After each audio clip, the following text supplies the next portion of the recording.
Hello everyone, welcome back to my channel Recipes by Suvi. நம்ம இன்னைக்கு பார்க்க போற ரெசிபி குக் வித் கோமாலி ஷோல பவித்ரா பண்ண broccoli cheese fritters. இந்த ரெசிபி எப்படி பண்றதுன்னு வாங்க பார்க்கலாம். நான் இன்னைக்கு broccoli-ய 2 minutes நல்லா வாட்டர்ல blanch பண்ணி எடுத்து வச்சிருக்கேன். broccoli-ஸ நல்லா fine chop பண்ணி எடுத்து வச்சுக்கோங்க. இந்த ரெசிபிக்கு broccoli-ய நீங்க blanch பண்ணிட்டு கூட fine chop பண்ணலாம். இல்லனா நீங்க டைரக்ட்டா அப்படியே குக் பண்ணாம chop பண்ணிக்கலாம். இப்போ கம்ப்ளீட்டா chop பண்ணி எடுத்து வச்சிருக்கேன். அடுத்து இத பவுலுக்கு ட்ரான்ஸ்ஃபர் பண்ணிடுறேன்.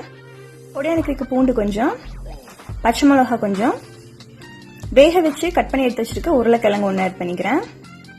அடுத்து பொடியா நறுக்கி வச்சிருக்க பெரிய வெங்காயம் 1, சால்ட் ஒரு 1/2 டீஸ்பூன் ஆட் பண்ணிக்கோங்க, மிளகாய்த்தூள் ஒரு 1/2 டீஸ்பூன் ஆட் பண்ணிக்கோங்க. அடுத்து நீங்க ஏதாவது இட்டாலியன் சீசனிங் வேணா ஆட் பண்ணிக்கலாம். நான் இன்னைக்கு ஆரிகானோ வந்து ஒரு 1 டேபிள் ஸ்பூன் ஆட் பண்ணிக்கிறேன். ஒரு ஸ்பூன் வச்சு நல்லா மிக்ஸ் பண்ணி விட்டுருங்க. கிரீன் சில்லி ஆல்ரெடி ஆட் பண்ணியிருக்கோம், ஸோ ரெட் சில்லி பவுடர் கொஞ்சம் பார்த்து ஆட் பண்ணிக்கோங்க. இப்போ நல்லா மிக்ஸ் பண்ணியாச்சு. அடுத்து ஒரு ஃபோர்க் இல்லைனா ஒரு மேஷர் வச்சு நீங்கள் இது நல்லா மேஷ் பண்ணிக்கோங்க. நான் அப்படியே கையிலே மேஷ் பண்ணிடுறேன். பொட்டேட்டோஸ் நம்ம பாயில் பண்ணி ஆட் பண்ணிக்கிறதுனால பைண்டிங்க்கு ரொம்ப யூஸ்ஃபுல்லாக இருக்கும். இப்போ நல்லா மேஷ் பண்ணியாச்சு. அடுத்து இதெல்லாம் ஒரு 2 டேபிள் ஸ்பூன் கார்ன்ஃப்ளவர் மாவு ஆட் பண்ணிக்கோங்க. கார்ன்ஃப்ளவர் ஆட் பண்ணிங்கன்னா பால்ஸ் நம்ம உருட்டுறப்போ நல்லா டைட்டாக இருக்கும், லூஸாக இருக்காது. And at the same time பார்த்தீங்கன்னா ஷேப் நல்லா கிடைக்கும். இப்போ நல்லா மிக்ஸ் பண்ணிவிட்டு சின்ன சின்ன பால்ஸாக உருட்டி எடுத்துக்கலாம். ஃபர்ஸ்ட் ஒரு பால் உருட்டிட்டு அது லைட்டாக அப்படியே ஒரு தம் ஃபிங்கர் வச்சு ப்ரெஸ் பண்ணி ஃப்ளாட் பண்ணிக்கோங்க. இந்த மாதிரி ஃப்ளாட் பண்ணிட்டு அடுத்து இதில் ஒரு சீஸ் கியூப் வச்சுக்கோங்க. மொசரல்லா சீஸ் யூஸ் பண்ணிக்கோங்க, அப்போ தான் அந்த குயி டெக்ஸ்சர் உங்களுக்கு கிடைக்கும். சீஸ் வச்சுட்டு நல்லா உருட்டிக்கோங்க. ஆயிலில் ஃப்ரை பண்ணுறப்போ சீஸ் வந்து வெளியே மெல்ட் ஆகக்கூடாது. ஸோ அந்த மாதிரி நல்லா ப்ராப்பராக பால் பண்ணி ரெடியாக எடுத்து வச்சுக்கோங்க. இப்போ பால் ரெடி ஆயிடுச்சு. இதே மாதிரி ரிமைனிங் இருக்க பால்ஸையும் ரெடி பண்ணிக்கோங்க.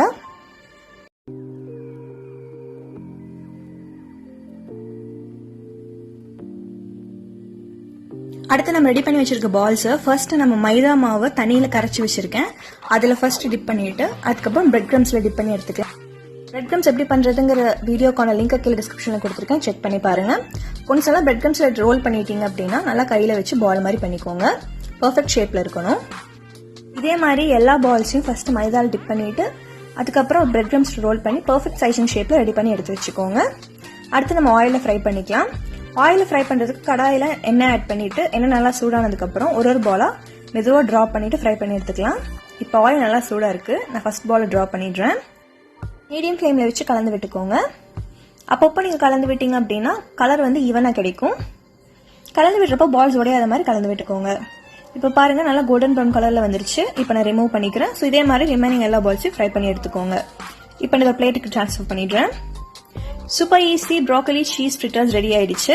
இந்த ரெசிபி நீங்களும் உங்க வீட்டில் ட்ரை பண்ணி பார்த்துட்டு எப்படி இருக்குன்னு மறக்காம கமெண்ட்ஸ்ல சொல்லுங்க. இந்த ரெசிபியை நீங்க டொமேட்டோ கெச்சப் இல்லைனா மின்ட் சட்னி வச்சு நீங்க சர்வ் பண்ணலாம். இப்போ நான் ஓபன் பண்ணி காமிக்கிறேன். சீஸ் நல்லா மெல்ட் ஆயிருக்கு. மின்ட் சட்னி வீடியோக்கான லிங்க் கீழே டிஸ்கிரிப்ஷன்ல கொடுத்துருக்கேன், அதையும் செக் பண்ணி பாருங்க. அடுத்த ஒரு சூப்பரான ரெசிபியோட உங்களை மீட் பண்றேன். Until then, it's bye from Shweta. See you guys in my next video.